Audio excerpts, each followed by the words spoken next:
가장 많이 받는 유혹이 돈에 대한 유혹입니다. 근데 1 더하기 1은 2지 1 더하기 1은 절대 10이 아닙니다. 더욱이 이제 2만 달러가 넘었으면은요, 떼돈이 순식간에 버는 그런 시대는 지납니다. 2만 달러는 내가 노력한 만큼, 그리고 뭐 5천 달러에서 2만 달러 올라갈 때는 세금도 막 떼어먹어도 돼요. 2만 달러가 넘어가면 투명한 시대가 되기 때문에 세금도 못 떼어먹어요. 이젠 어떻게 하는 사람이 이 세상에서 제일 속 편하냐면은 법대로 사는 사람이에요. 1 더하기 1은 2라고 생각하고 특별하게 내가 노력한 만큼의 성과를 얻는다고 생각하는 사람은요, 절대 악마한테 유혹받지 않습니다. 또 돌도로 빵이 되라고 그러는 거나 돌머리도로 서울대학 들어가라는 거나 똑같은 거다. 여러분들, 서울대학 들어간다고 행복한 건 절대 아니다. 여러분들, 의사가 행복 지수가요, 180개 의사 직업 가운데 의사가 179등이라는 통계도 있어요. 그리고 항상 의사가 만족도, 직업 만족도가 항상 꼴등이에요. 항상. 얼마나 스트레스를 받는지 몰라요. 오진하면 오진해서 스트레스, 환자가 넘으면 넘어와서 스트레스, 안 오면 안 와서 스트레스예요. 그 비싼 학비 어렵게 공부하고. 그러니까 출세한다고 행복한 건 아니다. 자, 이제 여러분들 이 자식한테 미쳐갖고 자식한테 일생을 보냈어요. 그러면은 60이 돼서 자식이 여러분들하고 살아주겠어요? 그럼 누가 여러분들하고 산다고요? 남편이 살아요, 남편이. 그런데 같이 사랑을, 결혼해갖고 사랑의 탑을 하나도 쌓지 않은 거예요. 혹시 내가 궁금해서 물어보는 거예요. 혹시 여기 계신 분들 중에 결혼할 때 정말로 남편 정말로 사랑해서 결혼하신 분들 혹시 계세요? 정말 궁금해서 물어보는 거예요. 궁금해서. 아, 있으세요? 자, 여러분들 착각하는 게 있어요. 여자 23, 25 예쁠 때예요. 피부 기가 막힐 때예요. 그 다음에 허리 잘록해요. 허리 잘록해갖고 치마 입혀놓으면요, 너무 예뻐요. 맵시도 나고요. 피부도 좀 전에 30살 먹은 반장님 내가 봤는데 좀 예술이야. 30살만 해도 예, 가슴도 예쁘고. 그런 이 에스트로겐이 이 23, 5때는 에스트로겐이 막 쏟아져 나오는 거예요. 막 쏟아져 나오는 거예요. 이런 예쁜 여자를 27, 8살 먹은 남자가요, 웬만하면은요 반하게 돼 있어요. 그건 사랑해서 반하는 게 아니에요. 젊은 남녀가 만나면은요 끌리게 돼 있어요. 그거는 사랑하는 감정 때문에 끌리는 게 아니라 그 나이 때는 도파민이라는 호르몬이 나와서 끌리는 거예요. 도파민이라는 호르몬. 그래갖고 끌려갖고 이제 데이트라는 걸 해요. 데이트를 했는데 이 남자 여자가 같이 데이트를 하면은 손도 잡고 막 그러잖아요. 손도 잡고 팔짱도 끼면은요 너무 행복하고 황홀해요. 그럼 이 남자를 사랑해서 황홀한 게 아니에요. 요 단계, 다음 단계에 들어서면은 페닐에틸암이라는 호르몬이 나와서 황홀한 거예요. 예. 근데 막 안고 뽀뽀를 했는데 막 구름 위를 둥둥 떠다니는 것 같아. 이건 사랑해서 둥둥 떠다니는 게 아니에요. 이거는 옥시토신이라는 호르몬이 나와서 둥둥 떠다니는 거. 옥시토신이라는. 이거는 놀랍게도 보다 더 강해요. 그래갖고 하루라도 안 맞으면 미치죠. 연애할 땐 똑같아요. 하루라도 그 남자 안 보면 미칠 것 같은 거예요. 이건 사랑해서 미치는 게 아니에요. 보다도 더 강력한 물질이 나와야 되는데 그 남자를 만나야지 나오는데 안 만나면 안 나오잖아. 그러니까 막 보고 싶고 막 미치는 거예요. 그래서 상사병이 걸리는 거예요. 그래서 상사병이 걸리는 거예요. 사랑해서 상사병이 걸리는 게 아니에요. 이 호르몬이 쏟아져 나와야 되는데 그걸 부모가 막거나 로미오와 줄리처럼 가족이 집안이 막거나 이러면 미치는 거예요. 그래갖고 그냥 부모가 반대를 했는데도 엄마 난 저 남자 없으면 난 죽을 것 같아. 이때는요 이성이 수독돼 버려요. 이성이 마비가 돼요. 눈에 갑자기 콩깍지 확 껴요. 판단력이 없어져요. 그래갖고 나쁜 남자, 능력 없는 남자, 그런 남자도 좋은 거예요. 그 남자 없으면 죽을 것 같으니까. 그래서 중내 사내 해갖고 결혼을 시켜요. 그래갖고 결혼을 시키고 그냥 한 집에서 그냥 살면 깨가 쏟아지지. 근데 이제 애가 딱 하나 나오면은 놀랍게도 이 세 가지 호르몬이 딱 멈춰버려요. 안 나와요. 이게 죽을 때까지 나오면 다행인데 600일 나오고 딱 멈춰버려요. 자, 여러분들 여기 지금 한 50, 60 되신 분들 처녀 때 막 가슴 막 방망이 지고 막 그런 기분 지금도 느껴요? 지금도 그런 거 나오는 분들 계세요? 그거는요, 똑같은 사람인데요, 호르몬의 문제예요. 호르몬의 문제예요. 이거는 우리가 이해하지 못하는 건데 아주 중요한 거예요. 아주 중요한 거예요. 여자를 보면 막 가슴이 막 뛰고 막 손만 만져도 그냥 1년 동안 막 그 느낌이 그냥 가고 막 이러는 게 다 호르몬은 사랑 때문에 그런 게 아니라니까요. 그럼 호르몬이 멈췄는지 어떻게 알 수 있느냐? 어떻게 알 수 있느냐? 젊었을 때는 치마만 입고 그냥 브라우스만 입어도 그냥 남자가 그냥 가슴이 나 터질 것 같다고 너 보면 너무 행복해서. 그런데 결혼해갖고 애가 하나 나와갖고 옷을 벗고 왔다 갔다 하는데 남편이 이러는 거예요. 야, 축구 안 보이잖아. 왜 왔다 갔다 해? 테레비 앞에서 빨리 비켜. 아니, 옷을 벗고 왔다 갔다 하는데도 테레비 안 보인다고 비키라고 그러면요, 이 호르몬은 딱 멈춘 거예요. 끝난 거야. 이건 끝난 거예요. 근데 놀랍게도 우리가 어떤 착각을 하느냐면은 사랑이 식었다고 생각해요. 사랑이 식었다고. 그게 아니에요. 이 호르몬이 쏟아져 나올 때 하느님이 남녀를 묶어준 거예요. 그럼 결혼을 해서부터 사랑의 탑을 쌓아가야 돼. 계속 쌓아가야 돼. 근데 우리는 딱 결혼하자마자 엄마는, 이 문제는 애가 하나 나오면 여자는 옥시토신이 계속 나와요. 왜 계속 나오냐면 젖을 먹이면서 애가 막 까무락까무락 그러는 거 보면서 아장아장 걷는 거 보면서 남자 없어도 돼. 얘만 있어도 돼. 그냥 얘한테 미치는 거예요. 그럼 남자는 또 뭐를 갈구하냐면 도파민을 갈구해요. 도파민이라는 건 남녀가 처음 만났을 때 첫눈에 반하는 때 나오는 호르몬이에요. 그러니까 이제 부인한테는 안 나오는 거야. 그냥 나가 젊은 여자한테 전전긍긍하면서 그냥 그 도파민 맛을 계속 느끼는 거예요. 그 여자는 자식 키우는데 미쳐있고 남자는 나가서 돈 버는데 바깥에서 미쳐있는 거예요. 그렇게 30년 동안 남남으로 사는 거예요. 남남으로 살다가 남자는 이제 60이 넘어갖고 사회에서 가라고 그러니까 집에 들어오고, 여자는 이제 자유롭게 살라고 그랬더니 이게 뭐 완전 체인징 파트너를 하는 거냐. 그래갖고 남편이 집에 들어왔고 사랑이 하나도 없는 사람, 사랑하는 사람 밥 세끼 차려주는 것도 힘든데 사랑하지도 않는 남자 밥 세끼 차려주는 거 좋아요, 나빠요? 나빠요? 좋아요? 이 뭐 자기는 손이 없어, 발이 없어, 손 하나 까딱 안 하고 밥 세끼 차려내라 뭐라 그러면서 차려줘요. 부엌에서 삼식이. 이 뒷말은 내가 안 하겠어요. 방송에 나가갖고 밥 세끼 차려달란다고. 두 끼 차려달라면 뭐라 그래? 두식에 그냥, 두식에 그냥 밥 세끼 차려달라고. 그런데 옥시토신이 계속 나오는 부부들이 있어요. 결혼하고부터 같이 여행도 다니고 포장마차도 가고 산책도 다니고 서로 그냥 위해주고 이런 부부들은 60이 되면은요, 남편이 이런 생각이 든대요. 나한테 시집 와줘갖고 애 낳아주고 살림 살아주고 너무 고맙다. 만지기만 해도 너무너무 행복하대요. 그런 사람들은 계속 옥시토신이 나온대요. 여자도 마찬가지래요. 여자도 내가 이 험난한 세상에 저 남자 만나서 저 남자가 바람막이 다 대주고 내가 좀 행복하게 살았다. 보면 너무너무 고마운 거야. 이 두 부부는 60이 넘어도요, 서로 만지기만 해도 행복하다는 거예요. 옥시토신이 나오는 부부들은요, 여보, 남편이 그런데요. 여보, 나 내일 산에 갈 거거든. 아침 점심은 내가 알아서 먹을 테니까 당신 애들도 없는데 걱정하지 말고 당신 푹 쉬었다가 나 저녁만 해줘. 이러면요, 이때부터는 남편을 부르는 용어가 달라져요. 님자를 붙여줘요. 우리 집 일식님은 한 끼밖에 안 드신다고. 얼마나 고마워하는지 몰라요. 그런데 남편이 밥을 한 끼도 안 먹는다, 집에서. 이건 너무 고마운 거예요. 여러분들, 우리 어머니 아버지가 결혼 63주년이 됐어요. 60년 때 어머니가 이러셨어요. 나 60년 동안 밥 해먹는 건 지겹다고. 그랬더니 아버지, 내가 직접 들었어요. 아버지 하시는 말씀이 60년 동안 밥하는 거 했었지. 이제부터 내가 해서 먹을게. 그래서 우리 아버지가 해서 드세요. 집에서 한 끼도 부인한테 상 차리라고 안 하면은 이때부터는 대통령 아들 대접해 주는 거예요.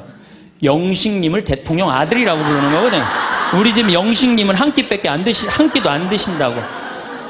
그런데 이 남편이 밥 세끼 차려달라는 것도 모자라서 간식을 내놓으라고 그러네. 그럼 뭐라 그래? 간나이.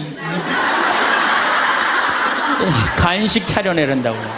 그런데 간식을 종종 차려내라고 그러네. 그럼 뭐라 그래? 종간나이.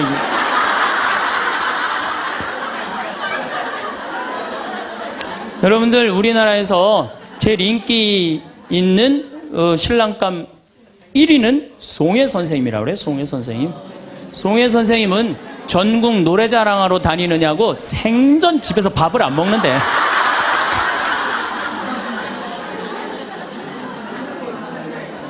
자, 여러분들, 사랑 없는 남편이랑 60이 넘어갔고 40년, 50년 한 집에서 산다. 만만치 않은 일이에요. 보통 심각한 문제가 아니에요. 네. 그런데 우리는 60이 넘어서도 누구한테 미쳐있느냐면 아직도 정신 못 차려. 자식한테 미쳐있어요. 일본은 60이 넘어서 자식들 생활비 대주는 비율이 8%예요. 홍콩은 60이 넘어서 자식들 생활비 대주는 게 11%예요.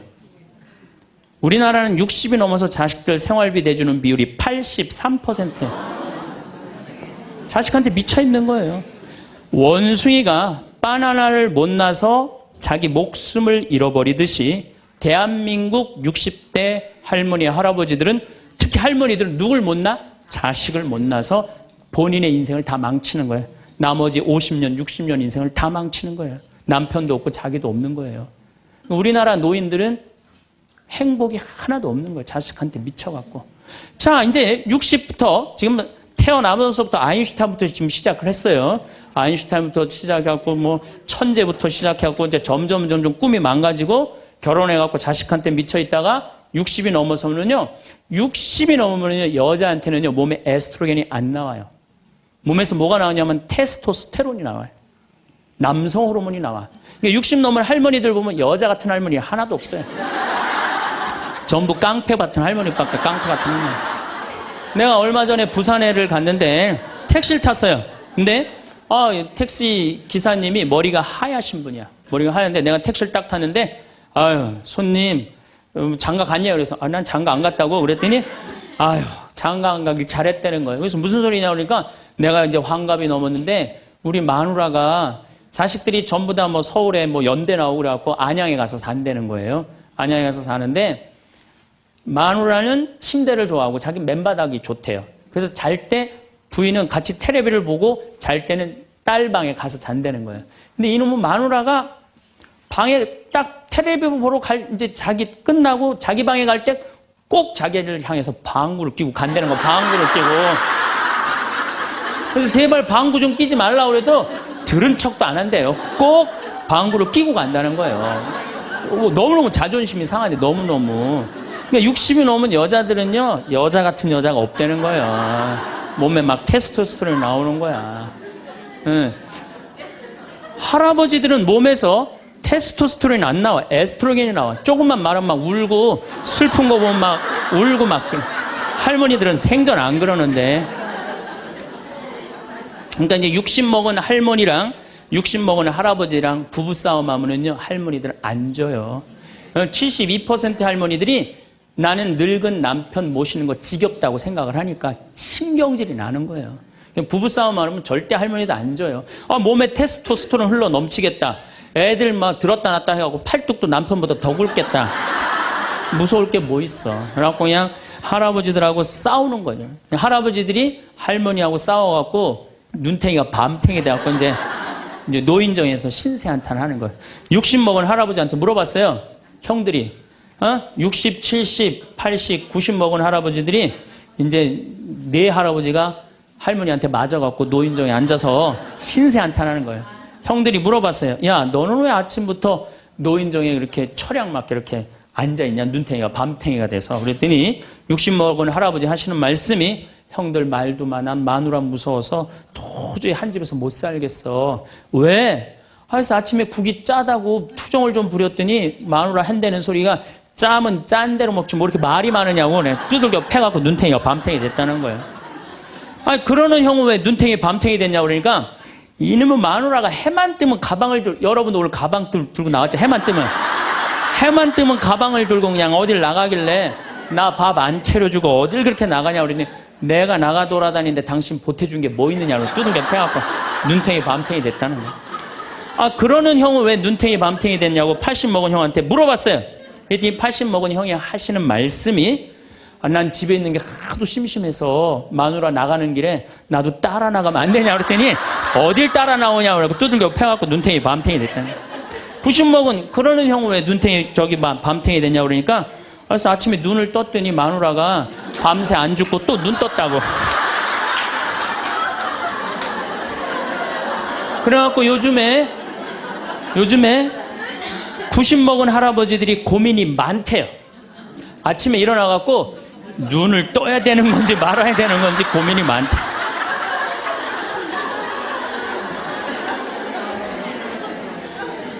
근데 문제는 여러분들은 자식들하고 살지 않습니다.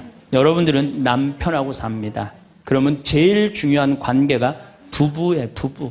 근데 우리는 세상에 돈 욕심, 자식 욕심 피느냐고 정말 중요한 걸 잊어먹고 사는 거예요. 정말 중요한 것. 부부간의 사랑을 잊어먹고 사는 거예요. 사람이, 예수님이, 이 악마가 돌도로 빵이 되라고 하니까 예수님이 기가 막힌 얘기를 해요. 사람은 빵만으로 사는 것이 아니라 하느님의 말씀으로 사느니라. 말씀이 없는 사람은요, 이 세상을 행복하게 살 수가 없어요. 마음 안에 진리가 없는 사람은요, 이 세상을 행복하게 살 수가 없어요. 여러분들 이 멀리까지 인천에서, 서울에서, 수원에서 여기 오신 이유는 말씀 들으려고 오신 거 아니에요? 그렇죠? 그럼 뭔가 답을 알고 살아가는 거, 뭔가 답을 알고. 멕시코의 어떤 미국 하버드 MBA를 한 금융가가 휴가를 갔어요. 조그만 해안가 휴가를 갔는데 어부가 나 물고기 잡으러 나가겠다고 그 집에서 쉬었는데 물고기를 잡으러 나갔는데 2시간 만에 들어온 거야. 물고기를 20마리를 너무너무 싱싱한 걸 잡아 들어왔어요. 그래서 금융가가 물어봤어요. 당신 뭐 벌써 들어왔느냐고. 그랬더니 그 어부 하는 말이, 나는 20마리면 된다고. 나 왜 이렇게 일찍 들어왔냐고 그러니까, 나 애들하고 놀고 마누라하고 음식 차려서 먹고 낮잠 자고 저녁에는 저기 뭐 식당에 가갖고 데큘라 한잔하고 기타 치고 놀으려고 난 왔다고. 그랬더니 이 MBA 한 금융가가 그 어부를 한심하게 쳐다보면서 이렇게 말을 합니다. 당신 왜 그러고 사냐? 당신 지금 2시간에 그렇게 20마리 잡으면 8시간 일하면은 거의 100마리, 200마리 잡을 수 있는데 그거 잡아갖고 배를 한 척 더 큰 걸 사라. 그래갖고 조금만 일을 열심히 하면은 5척을 살 수 있다. 그래갖고 그거 5척을 사갖고 큰 배를 사라. 배를 사갖고 당신 기술이 좋으니까 이 통조림 회사를 해라. 통조림 회사를 해갖고 이 회사를 막 물건을 팔아라. 그래갖고 여기서 살지 말고 맨하탄에 가라. 뉴욕. 맨하탄에 오면 내가 다 코치를 해줄 테니까 그 맨하탄에서 그 다 꾸민 거를 주식을 딱 팔아갖고 백만장자가 돼서 다시 와서 당신 행복하게 살면 되지. 왜 이 20마리 겨우 잡고 들어오느냐고. 그랬더니 어부가 물어봤어요. 그렇게 내가 백만장자가 돌아와서 여기 돌아와갖고 내가 쉴 수 있는데 걸리는 시간이 얼마가 걸리느냐 그랬더니 한 30년 정도 걸릴 것 같다고. 그랬더니 어부가 기가 막힌 말을 하죠. 난 지금 그러고 있는데 내가 뭐하러 30년 동안 고생을 해야 되느냐 이거예요. 그러니까 이 어부한테는 돈이 행복을 주지 않는다고 생각을 한 거예요. 내가 지금 내 아이랑 부인이랑 행복하게 살면 되는데 뭐하러 욕심을 피고 사느냐는 거예요. 그러니까 여러분들이 고통스러운 이유가 뭔지 아세요? 욕심 필 때 고통스러운 거. 인생 쫙 돌아보실 때 언제 여러분들이 괴로운지 아세요? 욕심 필 때. 자식 욕심, 돈 욕심, 사람 욕심, 재물 욕심 이거 필 때요. 다 형제간에 의 갈라지고요. 내가 하느님 떠나고 다 하는 거예요. 그러니까 이 유혹에만 안 빠져도 1 더하기 1은 2라고 생각하고 사는 사람 절대 인생 괴롭지 않아요. 여러분들 마음 안에 지금 내가 이게 수지에 지금 수지 이거 지금 계속 막 광교 신도시도 들어오고 도로도 빵빵 뚫려서 이게 이제 5억짜리가 10억 될 거야. 아직 뛰지도 않았는데 머릿속에 이미 5억이 더 벌린 거야. 그때부터 괴로운 거예요. 그때부터. 1 더하기 1은 2지. 1 더하기 1은 10이 절대 아니다. 남은 인생 여러분들 허튼 욕심 피지 마세요. 그럼 악마가 못 따라온다는 얘기죠. 이게 안 되니까 악마가 이번에는 예수님을 높은 산에 데리고 가요. 이스라엘에 가보면은 40일 단식하시고 난 다음에 높은 산이라고 그러는 건 예리고가 내려다 보이는 산이에요. 예리고가요 6,000년 된 도시예요. 사막인데 그냥 막 물이 펑펑펑펑 솟아나와요. 그래갖고 그냥 사람이 정말로 살기 좋은 데예요. 그 예리고라는 도시를 보여주면서 당신이 나한테 절을 한다면 내가 당신한테 권세와 영광을 주겠다고 그래. 근데 우리가 놀랍게도 돈 욕심보다 더 무서운 욕심이 뭐냐면 권세와 영광이에요. 여러분들 여기 지금 권세와 영광 여러분들 피세요 안 피세요? 여기 있는 분들. 돈 없는 사람도요 자존심 상하면 기분 나빠요. 그렇죠? 여러분들 부부 사이에서도 권세와 영광 필 것 같아 안 필 것 같아요? 당신 나 만났으면 쪽박 찼어. 당신 같은 사람 세상에서 살지도 못해. 나 만났으니까 이러고 사는 거야. 이러면서 부부 사이에도 누가 잘났다고 해? 내가 잘났다고 권세와 영광 드러내요. 이게요. 돈 없는 사람도 받는 유혹이 권세와 영광이에요. 이거 국회의원 대통령만 받는 게 아니에요. 이거 제일 많이 받는 사람이 우리 신부들이에요. 신부들. 나는 28에 신부가 됐어요. 아니 학생이다가 갑자기 신부가 됐는데 학교 다니다가 갑자기 신부된 거 아니에요. 7년 동안 신학교 하다가 맨날 학교에서 그냥 교수님한테 이 눈치 저 눈치 보다가 본당 신부 하다가 딱 신부 됐는데요. 교우들이요. 얼마나 사랑하고 존경하는 건지 1살서부터 100살까지 다 좋아하는 거예요. 1살짜리는 엄마가 데리고 와서 우리 애 좀 만져달라고 그러고 90살 먹은 할머니는 허리가 구부러졌는데 또 구부러가면서 신부님 손 한번 만지자고. 아니 그 젊은 나이에 어떻게 그렇게 존경받아요. 나는 판검사 그렇게 존경 못 받는다고 생각해요. 우리 신부니까 그렇게 존경을 받는 거예요. 하루는 내가 목욕탕을 갔어요. 딱 빨개 벗고 탕 안에 딱 들어갔어요. 탕 안에 들어갔는데 온탕에 중년의 남자가 한 5명 있었어요. 근데 갑자기 그 정가운데 있던 남자가 나를 보더니 갑자기 일어나더니 신부님 오셨느냐고 인사를 하는 거예요. 자세히 보니까 광명시 시장님이야. 시장님이 국장님들을 데리고 목욕탕을 온 거예요. 온천을 딱 왔는데 날 보더니 그 시장님이 일어나서 인사를 한 거야. 국장들이 이해가 안 가는 거야. 광명시에서는 누가 최고야? 시장님이 최고인데 저 사람 저 누구냐? 저 해와 같이 찬란하고 달과 같이 아름다운 저 사람 저거 누구냐 이거야. 아니 우리 시장님이 일어나서 인사할 정도면 보통 사람은 아니라는 거지.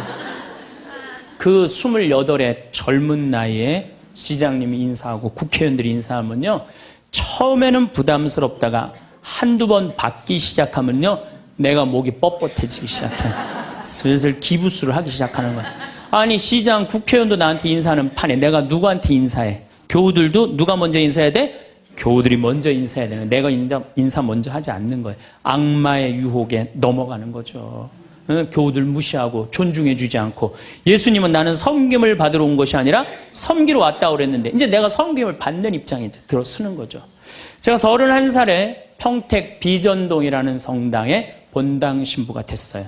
교우가 한 4,000명 되는데 뭐 아주 교우들이 착하고 아파트촌이라 그냥 돈도 너무너무 많이 내갖고 예산도 저 시골 교구보다 더 많았어요. 본당 예산이. 갔더니 교우들이 나보러 신부님 훌륭하십니다. 똑똑하십니다. 위대하십니다. 영민하십니다. 말마다 그런 얘기를 하는 거예요. 처음에는 그 말이 부담스럽다가 자꾸 들으면 어떻게 돼요? 세상에 내가 제일 똑똑하고 영민하고 위대하고 그런 줄 아는 거예요. 갑자기 교우들이 사모임원들이 신부님 이렇게 하시면 안 됩니다. 그럼 화가 나는 거예요. 왜 화가 날까요?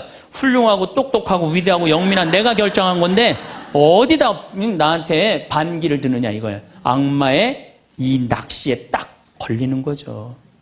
우리가 이게 너무 많은 유혹을 받아요. 우리가 신학교 졸업할 때 교수님들이 끊임없이 이렇게 얘기를 합니다. 예수님이 예루살렘에 입성할 때 당나귀를 타고 입성을 해요. 그렇죠? 낙이라는 게 얼마나 볼품없어요. 말은 타면은요 기분이 너무너무 좋아요. 근데 당나귀는 참 내가 기분이 나빠. 당나귀를 타면은. 그러니까 사람들이 욕을 할 때도 덩키 그러잖아요. 외국에서도 그렇고. 당나귀는 사람을 무시하는 거예요. 당나귀 같단 사람. 근데 이 당나귀에 그냥 예수님이 딱 올라타니까 예루살렘에 들어가니까 막 사람들이 막 옷을 벗고 막 환호를 하고 빨마가지를 흔들으니까 이 당나귀가 너무 신이 난 거야. 이야, 드디어 나의 가치를 알아보는구나. 사람들이. 여러분들, 당나귀 보고 사람들이 손을 흔들었어요? 예수님 보고 사람들이 손을 흔들었어요? 예수님 보고 흔들었죠? 우리 신부들도 똑같아요. 나 때문에 교우들이 나 존경해 주는 거라고 난 생각하지 않아요. 누구 때문에 존경해 주는 거예요? 내 뒤에 있는 예수님. 만약에 내 뒤에 예수님이 없다면은 나 세상에 나가면요 쳐다도 안 봐요. 거들떠도 안 봐요. 그런데 처음인 걸 잘 알아요. 근데 1년이 지나고 2년이 지나고 5년이 지나면요 내 뒤에 예수님은 온데간데 없고 누구만 남어? 나만 남는 거예요. 악마가 나한테 절을 하면 권세와 영광을 주겠다는 거 똑같은 거죠. 제가 작년에 뉴욕 퀸즈라는 분당에 강의를 갔어요. 강의를 갔는데 교우들이 진짜 많이 왔어요. 뭐 지하에서 1층으로 올라오는 엘리베이터가 10명이 타는데 20명이 타고 엘리베이터가 꼈어요. 하고 911이 와서 막 전화해갖고 911이 엘리베이터에 있는 사람들 다 꺼냈어요. 그럼 하여튼 뭐 난리가 났어요. 이번 2월 달에 70 먹은 아주머니 아주 예쁘게 생기고 곱게 생겼어요. 요즘 70 먹어도 정말로 아줌마야. 아줌마가 딱 와서 신부님 제가 뉴욕 퀸즈에서 왔습니다. 저를 아십니까? 그래서 잘 모르겠는데요. 제가요 누구냐면요 신부님 강의 오셨을 때 엘리베이터에 낀 여자입니다. 그리고 왔어. 그런데 신부님이 그 강의를 했을 때 화가 나십니까? 라는 CD 그거를 사서 아들이 뉴욕 의대 수술 집도이래요.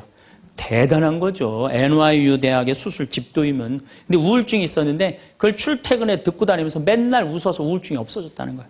그러니까 아들이 한국에 돌아가면은 꼭 평창에 가고 신부님한테 고맙다고 얘기하라고. 내가 그 정도로 대단했다는 얘기예요. 네. 그래갖고 이제 강의가 끝나고 그 가브리엘 신부님이라고 1.5세 신부님인데 아주 정말로 젠틀한 신부님이야. 같이 이제 사제관을 가는데 여자 하나가 따라오는데 미국 여자가 따라오는 거예요. 뭐 영어로 막 떠드는 거예요. 뭐라고. 근데 대충 그런 얘기야. 자기는 한국말을 모르는데 신부님 강의에 감동받았다는 거예요. 야, 내 강의 이제 감동받다 못해 이제 미국 여자까지 내 강의 감동을 받는구나. 아, 고맙다고. 근데 본당 신부님 자꾸 빨리 가재는 거예요.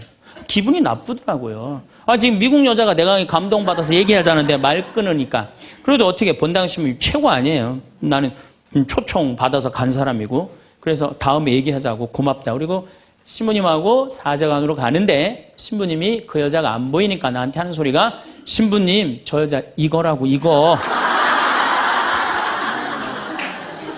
여러분들 지금 대통령은 아니더라도 전 대통령들 청와대에 들어갈 때 보면 다 70% 지지율이 들어갈 때 근데 나올 땐 전부 똑같이 10%대였어. 다. 왜 10%대로 떨어질까요? 5년 동안 밑에 있는 사람들이 훌륭하십니다. 대단하십니다. 위대하십니다. 영민하십니다. 5년 동안 들으면요. 5년째 판단력이 흐려지는 거예요. 5년째. 요즘 대통령, 지금 대통령 어떤지 모르겠어요. 나는 그 내곡동 상거 보면은 왔다 갔다 하는 것 같아요. 느낌이. 네. 5년 동안 그런 소리만 들으면요. 우리가 흔들리게 돼 있어요. 그런데 이거는 대통령뿐만 아니라 저나 여러분들이나 누구에게나 빠질 수 있는 유혹이야. 나 없으면은 이 집 망한다. 나 없으면 우리 사목회 망한다. 나 없으면 우리 구역 망한다. 나 없으면 우리 레지오 망한다. 나 없으면은 우리 성모회 망한다. 절대 그런 생각하지 마세요. 없어져도요 잘 돌아가요. 제가 홍콩에 가갖고 인도 신부 이렇게 이제 강의를 들은 적이 있어요. 근데 그 신부님이 참 재미난 얘기를 하더라고요. 한 성가대가 있는데 이 성가대에 이 30명인데 소프라노 자매 하나가 음이 자꾸 틀리는 거야. 음이 자꾸 틀려갖고 지휘자가 머리가 지끈지끈한 거야. 그래서 본당 신부님을 찾아가서 신부님 우리 성가대에 소프라노 하나가 있는데 음도 틀리고 박자도 틀려갖고 성가대가 안 된다. 그러니까 신부님이 제발 그 여자 좀 관두게 해라. 신부님이 화가 났어요. 그래? 알았어. 내가 관두게 할게. 라고 불렀어요. 당신 때문에 30명 성가대가 안 된대잖아. 당신 좀 성가대 좀 관둬라. 30명을 위해서. 그랬더니 소프라노 단원이 한 말이 있어요. 좋다. 내가 관둬서 30명이 잘 된다면 나도 요구 조건이 하나 있다. 그게 뭐냐 그랬더니 신부님도 우리 3,000명 좀 잘 돼보게 좀 관둬라 좀. 여러분들 우리가요 본당 신부님들도 간혹 나 아니면 이 성당 못 짓는다고 그렇게 생각하는 분들 계신데 없어도 돌아가요. 돌아가게 돼 있어요. 여러분들도 제발 나 없으면 무너진다 이런 생각하지 말고 좀 겸손한. 그래서 여기 계신 분들 혹시 고향이 삼척인 분들 안 계세요? 아는 척. 가진 척, 잘난 척. 이 고향 삼척인 분 혹시 안 계세요? 많을 거예요. 보면은 아는 척하는 교우들 많아요. 뭐 얘기만 나오면 그냥 자기가 뭐 다 아는 것처럼 그냥 다른 사람 말도 못하게 그냥 자기가 다 말하는 사람 있어요, 없어요? 여행 다닐 때 보면은요, 그 뭐 해외 나갔다고 그냥 보면은 한 15명 모여서 이제 같이 여행 나가면요, 다 그냥 자기가 전문가야. 그냥 가이드보다 더 똑똑해. 다 아는 척 하는 사람들 많아요. 잘 알지도 못하면서. 그냥 잘 따라가기만 하면 되는 걸. 세발 낙지 그냥 낙지발이 3개 달하고 우기고 싸우는 사람들도 많아요. 보면은. 제가 한 번은 서울 모본당에 강의를 갔어요. 강의를 갔는데, 이 강의를 하려고 그러는데 마이크를 딱 잡았는데 마이크가 안 나오는 거예요. 마이크가 막 안 나오는데 막 사무장님이 막 쫓아 들어가더라고요. 한 2분이 지났는데 안 오는 거야. 안 나오는 거야. 관리장님이 또 들어갔는데 또 안 나오는 거야. 꾸리야 단장이 들어갔는데도 안 나오는 거야. 10분 동안 서서 있는데. 참 멋쩍더라고요. 근데 제가 그 10분 동안 기다리면서 내가 미칠 뻔했어요. 내가 신학교 때 무슨 일을 했냐면 관리부장이라는 걸 했어요. 관리부장은 뭐냐면 신학교는 행사를 하고 야외 행사를 하면 우리가 다 마이크, 앰프 설치 다 했어요. 그걸 제가 다 했어요. 앰프 설치, 마이크. 그러니까 딱 보면은 알아요. 저건 저렇게 하면 금방 나온다. 어디를 가나, 무슨 기계를 봐나. 10분 동안 기다리면서 내가 거기 쫓아 들어가고 아는 척하고 싶어서 내가 미칠 뻔했다니까요. 우리 인간은요, 누구에게나 무슨 유혹이 있느냐면 아는 척하고 싶은 유혹이 있는 거. 어느 인간에게나. 그게 나만 있는 게 아니라 여러분들도 다 있다는 거예요. 근데 여기에는 무서운 게 있어요. 뭐 무서운 게 있냐면 내가 아는 척을 하면서 다른 사람 무시하는 거예요. 교우들 무시하고 같이 사는 공동체 무시하고 듣지 않는 거예요. 아는 척 하려고 그럴 때 남의 얘기를 듣지 않을 때 아는 척하는 분들, 악마의 유혹에 넘어가는 분들이죠. 또 가진 척하는 분들. 이것도 뭐 그냥 전세 살면서 시계 막 롤렉스, 까르띠에 막 이런 거 차고 다니는 교우들 많아요. 예. 가방. 우리나라가 4대 명품 시장이래잖아요. 가방도 보면 막 300만 원짜리 막 들고 다니는 자매들 많죠. 남편 월급이 300만 원인데 그걸 가방으로 바꿔갖고 한 달 내내 들고 다니는 거야. 한 달 내내. 예. 내가 밍크 코트를 하나 샀어. 밍크 코트를 샀는데 이거 한 번 1000만 원짜리인데 이거 입고 한번 성당에 나가야 되는데 이놈의 지구 온난화 때문에 왜 이렇게 겨울에 안 추워? 응? 제발 좀 추워야지 한번 입고 나가는데 그래갖고 그냥 밍크 코트 입고 기다리다가 1월 말에 어떻게 하고 입고 나가면 속에는 그냥 민소매 소대나시 입고 그냥 속 치마 입고 그리고 그냥 밍크 코트 입고 나가는 사람들 많아요. 제가 우리 앞으로 뭐 내년 1월 15일 날 전력이 뭐 샷다운 된다고 그러잖아요. 예. 그런데 보면은요, 호텔이나 백화점에 겨울에 가보면요, 다 반팔 입고 다녀요. 정신 나간 거죠. 예. 가진 척. 그냥 겨울에 벗고 다니는 게 가진 척 하는 거 아닌데. 예. 아는 척, 가진 척. 이거 다 해서 뭐 하고 싶어요? 잘난 척 하고 싶은 거예요. 여러분들 제일 꼴보기 싫은 게 뭐예요? 잘난 척 하는 거죠? 예. 이쁜 여자들이 그냥 이쁜 척 하는 거. 이거 진짜 꼴보기 싫은 거죠. 예. 근데 이쁘지도 않은데 이쁜 척 하면 더 꼴보기 싫죠?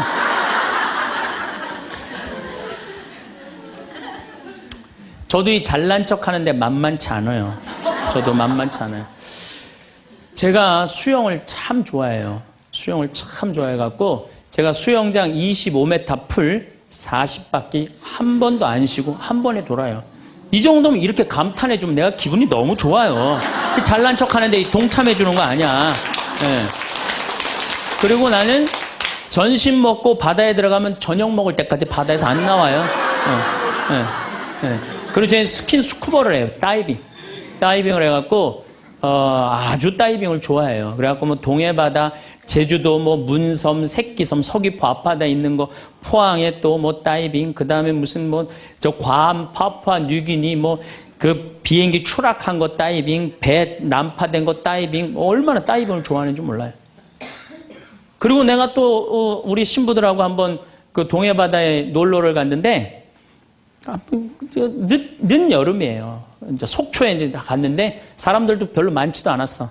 근데 막 한 젊은 애가 한 100kg가 되는 애가 튜브를 하고 막 자꾸 바닷속으로 들어가더라고. 여자친구가 빨리 나오라고. 근데 얘는 뭐 와라 막 그러는데 설악산에서 바람이 불어갖고 튜브가 뒤집어진 거야. 그리고 얘가 난 수영할 줄 알았는데 쑥 들어가더라고요. 그 나오디 막 살려달라고 그러더라고. 또 쑥 들어가는데 또 아무도 안 가더라고. 그래도 뭐 어떻게 해. 신분대. 그래갖고 그냥 내가 막 쫓아 들어갔어요. 그랬더니 뭐 또 여기서 야 튜브 갖고 들어가. 걱정하지 마. 그래갖고 가보니까 너무 살이 찐 거예요. 그래갖고 그냥 다시 그냥 나와갖고 튜브를 다시 갖고 들어가갖고 목을 걸어갖고 끌고 나와갖고 물을 얼마나 얘가 토해냈는지 그 여자친구가 내가 너 때문에 못 쓴다고 막 때리고 그러는데 야 내가 죽은 사람도 내가 건져냈는데 술만 먹으면 이제 교우들한테 자랑을 하는 거예요. 내가 이런 사람이라고. 응. 근데 여자 하나가 신부님 훌륭하십니다. 대단하십니다. 여러분들처럼. 그럼 내가 얼마나 기분이 좋아요. 나는 수영장 25m 풀 40밖에 한 번도 안 쉰다니까 그 여자 한다는 소리가 자기는 25m 풀 100밖에 한 번도 안 쉰다는 거야. 아니 그럴 때 교우가 신부가 그렇게 말하면은 아우 신부님 대단하십니다. 그럼 얼마나 좋아요. 자기도 이제 잘난 척 하고 싶은 거지. 머리채를 다 확 젖뜯고 싶더라고요. 내가 또 질 수 있어? 아니, 나는 내가 신학교 때 단축 마라톤 내가 12km 토요일마다 맨날 뛰었다니까 자기는 42.195km 10번 완주패가 있다는 거예요.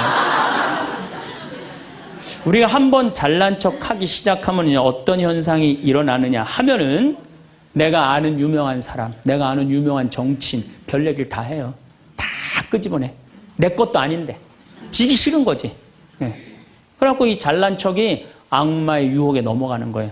그런데 정말로 훌륭한 건 아는 것도 많고 가진 것도 많고 잘난 것도 많은데 주일날 반도 되고 차량 주차 봉사하는 형제들. 여기 내가 정말 부자야. 남편도 대단해. 그런데 그런 거 티 한 번 안 내고 성모에 설거지하는 자매들. 구역장 반장 봉사하는 자매들. 난 이분들이 훌륭한 분들이라고 생각해요.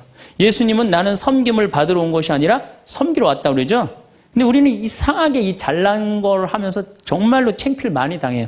어떤 대령이 대령 진급을 한 거야. 3개, 밥풀떼기 3개, 무궁화 3개를 딱 하고 너무 기분이 좋은 거야. 누구한테 자랑을 하고 싶은 거야. 중령에서 대령으로. 근데 딱 이제 하는데 딱 이병이 딱 들어오니 딱 인사를 하니까 자랑을 하고 싶은 이병한테 뭐 자랑할 게 뭐 있어요. 그래갖고 전화를 딱 잡아갖고 잠깐만 기다리라고 내가 좀 중요한 전화가 있다고. 장군님, 무슨 김 장군님하고 뭐 같이 우리 셋이 장군님 2분하고 식사할까요? 그리고 기분 좋게 딱 전화를 끊었어. 그래갖고 대령이 물어봤어. 자네 무슨 일 때문에 왔는가? 전화선 연결하려고 왔는데요. 그러면 여러분들 우리가 그럴 때가 많아요. 사실은 정말로 어처구니 없는 잘난 척을 해서 빠지는 늪이죠. 늪. 우리는 그런 늪에 빠지면 안 되지 않는가. 그랬더니 예수님이 한 분이신 하느님만을 경배하여. 정말 어쩜 말씀마다 이렇게 맞는 말씀만 하세요. 사람이 빵만으로 사는 것이 아니라 뭘로 산다고요? 하느님의 말씀으로 사느니라. 여러분들 이 말씀이라는 게요. 내가 이제 지금 60대신 분들 지금부터 공부를 하면은요. 그 깨달음의 깊이는 말할 수 없이 깊대요.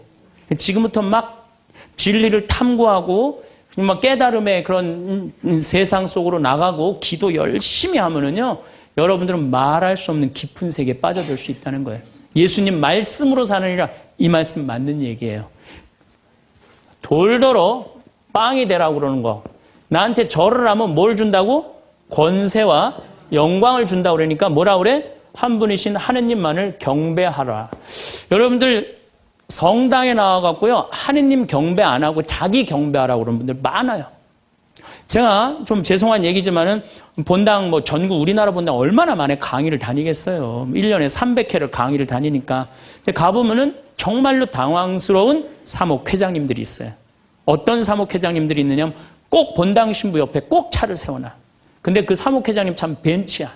근데 본당 신부 참 보면 무슨 아반떼 뭐 이런 거 시골 같은 데 가보면은 나는 정말로 좀 그렇더라고요. 아니 벤츠를 좀 총회장이면은 벤츠를 세워줄 때면 신부님은 그랜저는 사주고 벤츠를 세워줄 거 아니야. 나 총회장이고 벤츠 있다 이거야. 근데 더 기가 막힌 거는 어떤 경우냐면 그 사목회장님 이런 말하는 분들 많이 있어요. 내가 이 성당 졌다고. 이런 분들 많아요. 그게 이제 완전히 아무것도 안 보이는 거지. 예, 자기가 누군지 모르는 거죠. 이런 유혹에 빠지는 분들 참 많아요. 성당에 여러분들 뭐하러 나오는 거야? 하느님 경배하려고 나오는 거예요. 하느님 섬기려고 나오는 거지, 나 잘난 척 하려고, 나 아는 척 하려고 성당 나오는 거 아니라는 거죠. 그래서 이 유혹에 여러분들 빠지시면은 절대 안 된다. 자, 그랬더니 악마가 이번에는 예수님 어디로 악마가 데리고 가느냐면 예루살렘 성전 꼭대기에 데리고 올라와요. 당신이 하느님의 아들이거든 뛰어내려 보시오. 하느님의 아들이거든 뛰어내려. 시험하는 거, 시험. 그런데 놀랍게도 돈에 대한 유혹보다, 권세와 영광에 대한 유혹보다 더 많이 받는 유혹이 신앙의 시험이에요. 신앙의 시험. 여러분들 이 유혹에 빠지세요, 안 빠지세요? 많이 빠져요. 하느님이 계실까 안 계실까, 이거 의심하는 사람들 많아요. 여기 있는 분들 난 의심 한 번도 안 했다. 그거는 있을 수 없는 일이에요. 의심 안 할 수가 없어요. 우리 인간은. 성인들도 마지막까지 악마들이 유혹을 한다는 거죠. 성인들도. 우리나라 한국 천주교 교우들이 505만 명이에요. 505만 명인데 어때? 주일날 미사 참여 125만 명밖에 안 나와요. 그럼 380만 명은 뭐야? 유혹에 빠진 거예요. 유혹에 빠져갖고 성당에 안 나오는 거예요. 여러분들도 집안에 유혹에 빠져서 성당 안 나오는 사람도 있어요, 없어요? 있어요. 이 유혹에 안 빠지려면 우리는 항상 깨어서 기도해야 돼. 항상 깨어서. 악마가 뭐라고 유혹하죠? 주일날 새벽 미사를 이제 가야 돼. 일이 많아갖고. 그러니까 그냥 새벽에 또 무지하게 추워. 악마가 속삭여. 야, 이렇게 추운데 너 일주일 동안 고생했는데 잠이라도 푹 자야 될 거 아니냐. 그래갖고 그냥 아이 그래 대미사 가자. 미사는 대미사가 최고야. 악마가 또 꼬셔요. 그래 대미사 가자. 그래갖고 이제 아침에 한 10시쯤 하려고 그랬는데 악마가 그래. 너 지금 결혼식에 가야 되는데 그렇게 급하게 왔다 갔다 하면 미사 하는 것 같지도 않아. 저녁 미사 가. 그래? 그럼 저녁 미사 내가 가야지. 결혼식 갔다 와갖고 저녁 미사 가려고 그랬더니 악마가 하는 말이 이번 주 깔끔하게 제끼고 다음 주부터 열심히 나가자.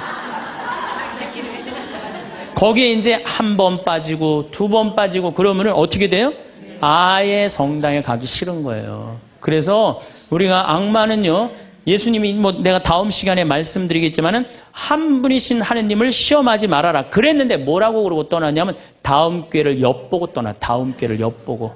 해가 저물고 세상이 온화한 고요에 잠기는 시간이 오면 우리는 마치 강가의 나루터에 앉아 유유히 흘러온 물길을 바라보듯 우리의 삶을 돌아보게 됩니다. 인생이라는 긴 강을 따라 참 바쁘게 노를 저어왔습니다. 젊음의 시절에는 험한 여우를 만나 숨 가쁘게 나아갔고 중년의 시간에는 넓고 깊은 강물을 묵묵히 저어왔습니다. 때로는 거친 소용돌이를 만나 방향을 잃고 때로는 짙은 안개 속에서 외로움에 떨기도 했습니다. 그 모든 굽이진 순간들이 모여 지금의 깊고 잔잔한 강물 같은 우리를 만들었습니다. 젊은 시절 우리의 눈은 언제나 저 멀리 있는 무언가를 향해 있었습니다. 그것은 성공이라는 이름의 높고 험준한 산이었습니다. 그 산 꼭대기에 깃발을 꽂기만 하면 영원한 행복이 약속될 것이라 굳게 믿었습니다. 그래서 우리는 부지런히 발걸음을 옮겼습니다.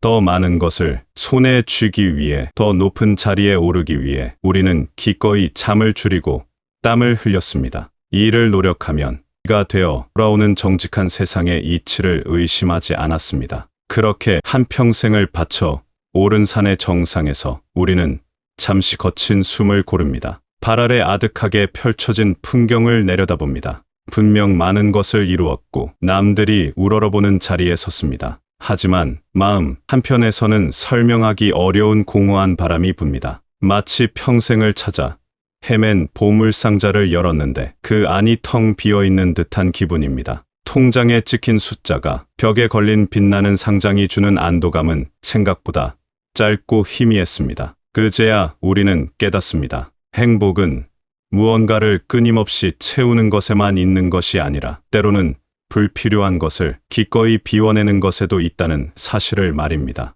복잡한 셈법 없이 마음 편히 사는 것, 남의 시선이라는 감옥에서 자유로워지는 것, 그리고 법 없이도 살 수 있는 떳떳한 마음으로 매일 아침을 맞는 것, 그것이야말로 돈으로 결코 살 수 없는 진짜 귀한 보물이었습니다.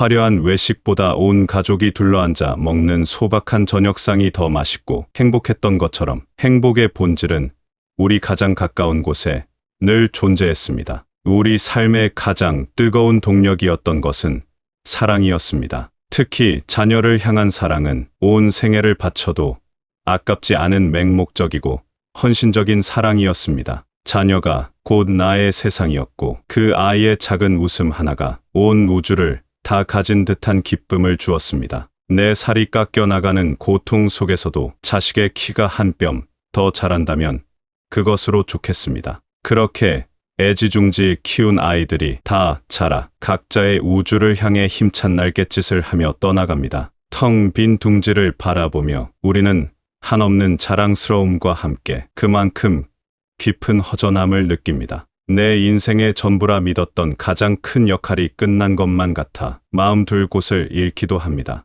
바로 그때 우리는 아주 오랫동안 희미하게 보았던 존재를 다시 선명하게 발견하게 됩니다. 바로 지금 내 곁에서 조용히 나를 바라보고 있는 그 사람, 나의 배우자입니다. 젊은 날의 사랑은 마치 타오르는 불꽃과 같았습니다. 그 열정은 강력한 호르몬의 작용이었고 서로를 눈멀게 할 만큼 강렬했습니다. 아이가 태어나면 그 뜨거운 사랑의 불꽃은 자연스레 아이에게로 옮겨갑니다. 그래서 많은 부부가 사랑이 식었다고 이제는 의무감과 정으로만 함께 산다고 착각하기도 합니다. 하지만 그것은 사랑이 끝난 것이 아니라 다른 모양의 사랑으로 깊어지고 진화하는 과정이었습니다. 활활 타오르던 불꽃이 사그라든 자리에 이제는 서로의 존재 자체로 온기를 나누는 잔잔한 화롯불 같은 사랑이 남습니다. 두 그루의 늙은 나무가 오랜 세월 비바람을 함께 견디며 서 있으면서 그 뿌리가 땅 속에서 서로 단단히 얽혀 하나가 된 것처럼 말하지 않아도 서로를 이해하고